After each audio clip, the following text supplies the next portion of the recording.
আপনার সিভিতে লেখা আপনি এর আগে বরিশালের লঞ্চে সুপারভাইজার ছিলেন। আমার প্রশ্ন হচ্ছে, আপনি এখন বডিগার্ড হিসেবে জব করতে চাচ্ছেন কেন?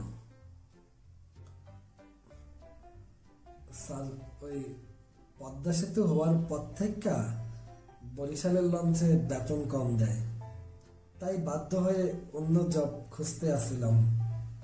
তখন ওই আমনের দেয়া বিডি জবসে সার্কুলারটা চোখে পড়লো, তাই বডিগার্ড হিসেবে অ্যাপ্লাই করলাম। এই জবে আপনাকে কেন নেব, এরকম একটা কারণ আমাকে এই মুহূর্তে বলতে পারবেন?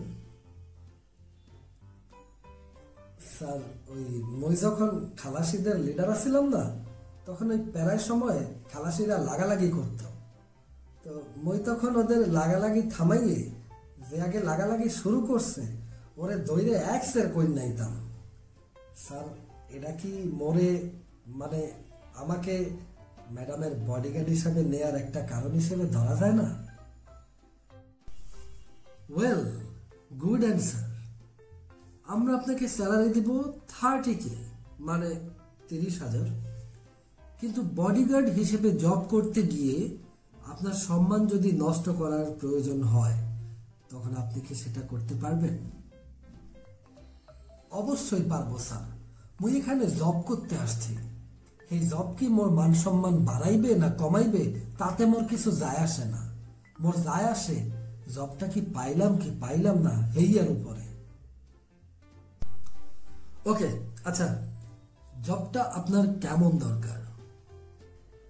অত্যন্ত অত্যন্ত কি যেন বলে স্যার, অত্যন্ত বেশি দরকার। সত্যি বলতে মই আগে গ্রামের বাড়িতে মোর বাবা রাইখে যাওয়া একটা বন্ধকি জমি ফের কিনে লইতে চাই। মোর সব মনোযোগ এখন টাকা ইনকামের দিকে।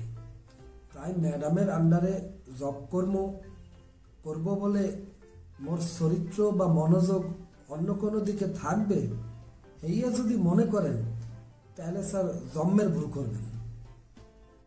গ্রেট, আমরা এমন একজন বডিগার্ডই চাচ্ছিলাম।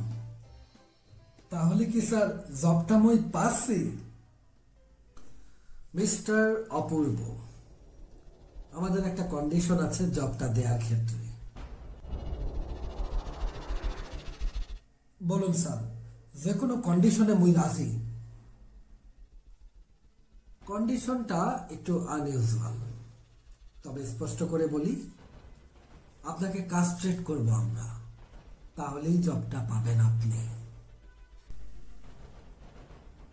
কাস্ট্রেট মানে বুঝি নাই স্যার, মোর পড়াশোনা বেশি না, ইন্টার পাস। কাস্ট্রেট মানে আপনাকে খোঁজা করব আমরা। যদি এই শর্তে রাজি থাকেন তাহলে আজকেই অ্যাপয়েন্টমেন্ট লেটার দিয়ে দেব আপনাকে। মানে মানে মানে মোর জিনিস কাটতে দিবেন?